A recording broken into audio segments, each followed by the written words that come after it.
Ayan na sinasabi ko sa inyo eh. Ayan eh. Namubusog ka no. Ayan na, ayan na.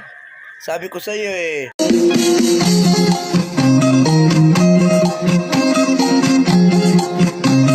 Kita oh, ayan oh. Hilig yung tumingin sa mga ganyan ah.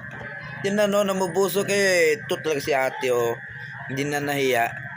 Nagpapagan.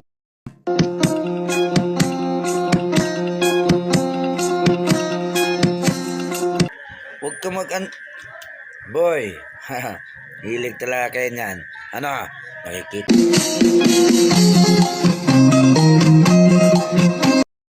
Ayan tuloy. Ang daming nakatingin sa iyo. Tinan mo iyan. Talaga ikaw eh. Ganyan.